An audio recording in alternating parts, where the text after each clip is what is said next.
श्री कृष्ण गोविंद हरे मुरारी,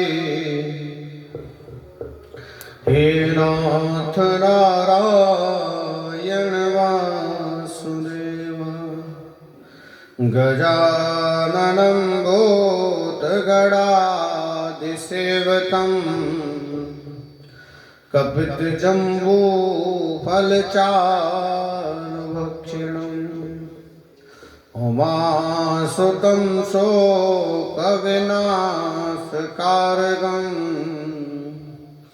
नमामि विघ्नेश्वरपादपङ्कजम्।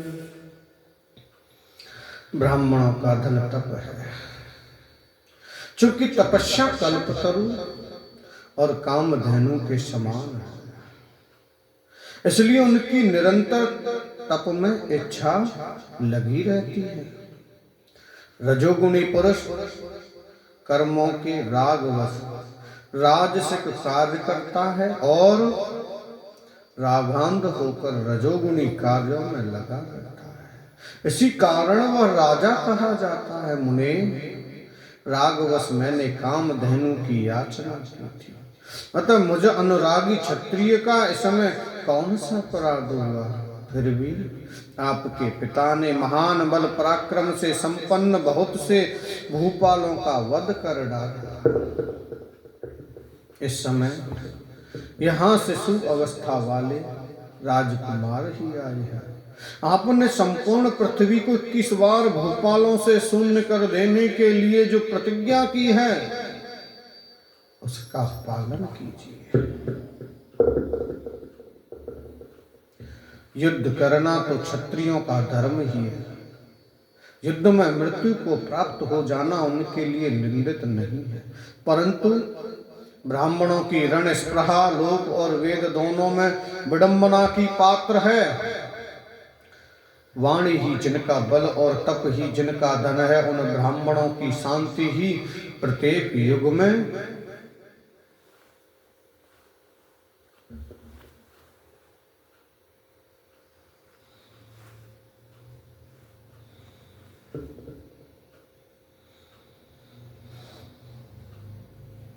स्वस्तिकारक कर्म है। युद्ध करना ब्राह्मण का धर्म नहीं है।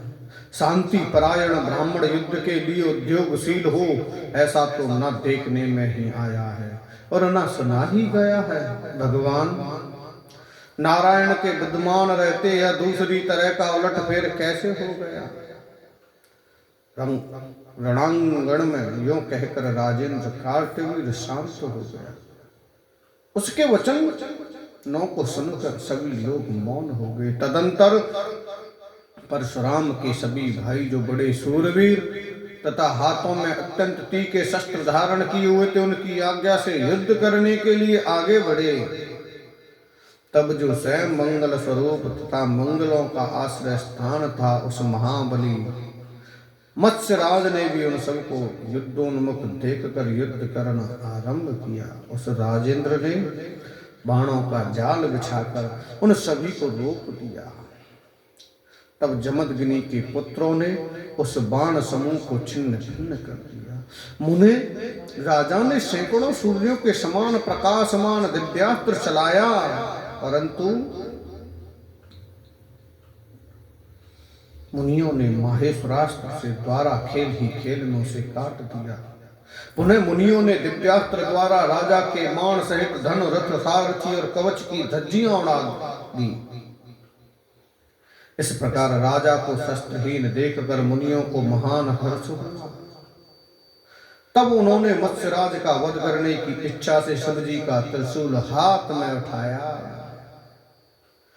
त्रिशूल चलाते समय आकाशवाणी में विप्रवरो, शिवजी का यह त्रिशूल अमोघ है, इसे मत चलाओ, क्योंकि मत्स्यराज के गले में सर्वांगों की रक्षा करने वाला शिवजी का दिव्य कवच बना है, जिसे पूर्व काल में दुर्वासा ने दिया था। अतः पहले राजा से उस प्राण प्रदान करने वाले कवच को मांग लो मुने। तदंतर परशुराम ने त्रिशूल चलाकर राजा पर चोट की, परंतु राजा के शरीर से टकराकर उस त्रिशूल के 100 टुकड़े हो गए। तब आकाशवाणी सुनकर महान पराक्रमी जमदग्नि नंदन परशुराम ने श्रृंगधारी सन्यासी का वेश धारण करके राजा से कवच की याचना की। राजा ने ब्रह्मांड विजय नामक वह उत्तम कवच उन्हें दे दिया। उस कवच को लेकर परशुराम ने पुनः त्रिशूल से ही प्रहार किया। उसके आघात से मत्स्यराज, जो चंद्रवंश में उत्पन्न गुणवान और महाबली था, जिसके मुख की कांति सैकड़ों चंद्रमाओं के समान थी, भूतल पर गिर पड़ा। नारद ने कहा, महाभाग नारायण, मत्स्यराज ने शिव जी के जिस कवच को धारण किया था उसका वर्णन कीजिए, क्योंकि उसे सुनने के लिए मुझे कौतूहल हो रहा है। नारायण बोले, विप्रवर, महात्मा शंकर के उस ब्रह्मांड विजय नामक कवच का जो सर्वांग की रक्षा करने वाला है, वर्णन करता हूं, सुनो। पूर्व काल में दुर्वासा ने बुद्धिमान मत्स्यराज को संपूर्ण पापों का समूल नाश करने वाला षडक्षर मंत्र बतलाकर इसे प्रदान किया था। यदि सिद्धि प्राप्त हो जाए तो इस कवच के शरीर पर स्थित रहते अस्त्र शस्त्र के प्रहार के समय जल में तथा अग्नि में प्राणियों की मृत्यु नहीं होती। इसमें संशय नहीं। जिसे पढ़कर एवं धारण करके दुर्वासा सिद्ध होकर लोग पूजित हो गए, जिसके पढ़ने और धारण करने से जैगी शब्द महायोगी कहलाने लगे, जिसे धारण करके वामदेव केवल स्वयं च्यवन, अगस्त और पुलस्त विंदवंद हो गए। ओम नमः शिवाय, यह सदा मेरे मस्तक की रक्षा करे। ओम नमः शिवाय स्वाहा, यह सदा ललाट की रक्षा करे। ओम ह्रीं श्रीं क्लीं शिवाय स्वाहा, सदा नेत्रों की रक्षा करे। ओम ह्रीं क्लीं हूं शिवाय नमः, मेरी नासिका की रक्षा करे। ओम नमः शिवाय शांताय स्वाहा, सदा कंठ की रक्षा करे। ओम ह्रीं श्रीं हूं संहार करते स्वाहा, सदा कानों की रक्षा करें। ओम ह्रीं श्रीं पंचवक्त्राय स्वाहा, सदा दांत की रक्षा करें। ओम ह्रीं महेशाय स्वाहा, सदा मेरे ओठ की रक्षा करें। ओम ह्रीं श्रीं क्लीं त्रिनेत्राय स्वाहा, सदा केशों की रक्षा करें। ओम ह्रीं ऐं महादेवाय स्वाहा, सदा छाती की रक्षा करें। ओम ह्रीं श्रीं क्लीं ऐं रुद्राय स्वाहा, सदा नाभि की रक्षा करें।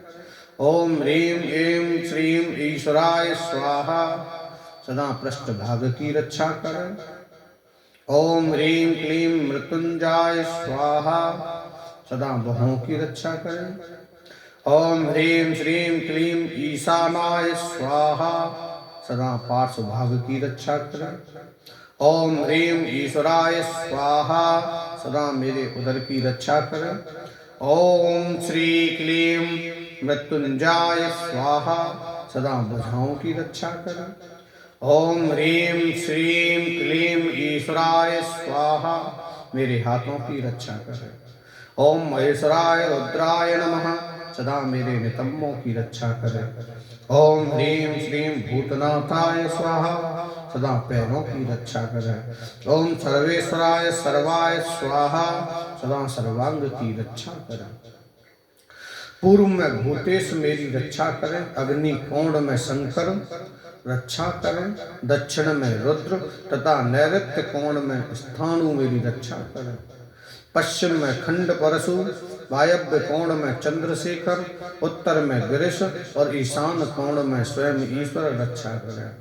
ऊर्ध्व भाग में मृड और अधोभाग में स्वयं मृत्युंजय सदा रक्षा करें।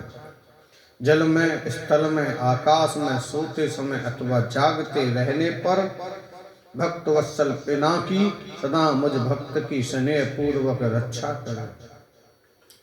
वत्स, इस प्रकार मैंने तुमसे इस परम अद्भुत कवच का वर्णन कर दिया। इसके 10 लाख जप से ही सिद्धि हो जाती है, यह निश्चित है। यदि यह कवच सिद्ध हो जाए तो वह निश्चय ही रुद्र तुल्य हो जाता है। वत्स, तुम्हारे स्नेह के कारण मैंने वर्णन कर दिया है, तुम्हें ऐसे किसी को नहीं बतलाना चाहिए, क्योंकि यह काण व शाखोक्त कवच अत्यंत गोपनीय तथा परम दुर्लभ है।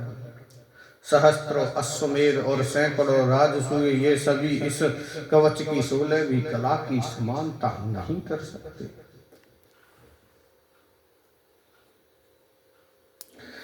इस कवच की कृपा से मनुष्य निश्चय ही जीवन मुक्त, सर्वज्ञ, संपूर्ण सिद्धियों का स्वामी और मन के समान वेगशाली हो जाता है।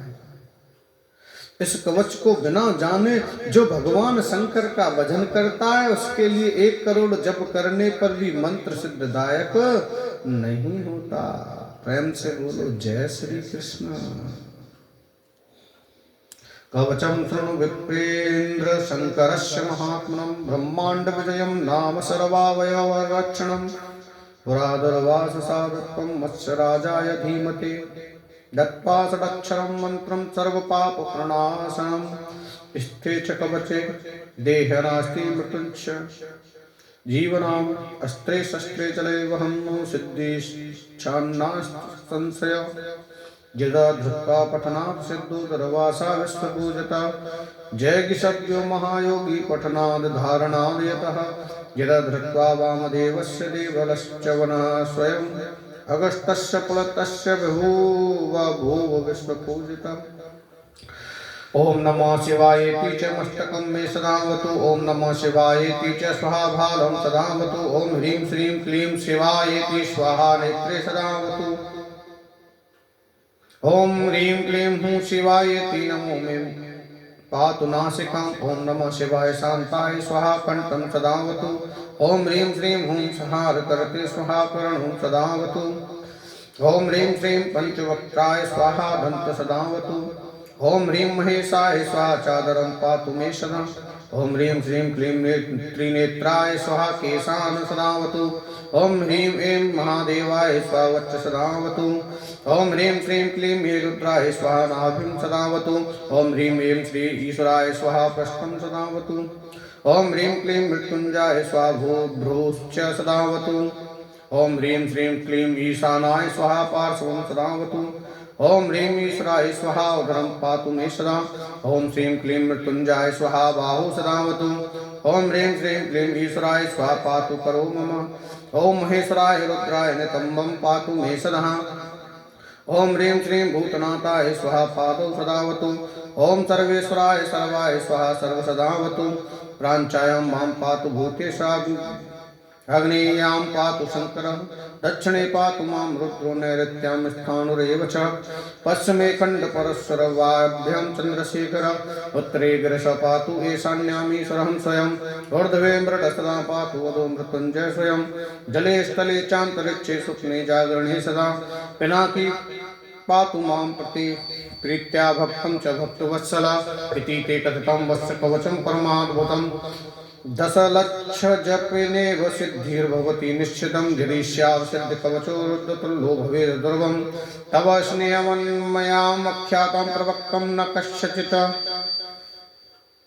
कवचं काण्वशाखोक्तमति गोप्यं सुदुर्लभम्, अश्वमेधशस्त्राणि राजसूयशतानि च, सर्वाणि कवचस्यास्य कलां नरहान्ति षोडशीं, कवचस्य प्रसादेन जीवनमुक्तो भवेन्नरः। सर्वज्ञ सर्वसिद्धिषु मनोयायी भवेत् दुर्गमिदं कवचमागत्वां भजे धिया शङ्करं प्रभुं, शतलक्ष प्रजप्तोऽपि न मन्त्रं सिद्धिदायकः।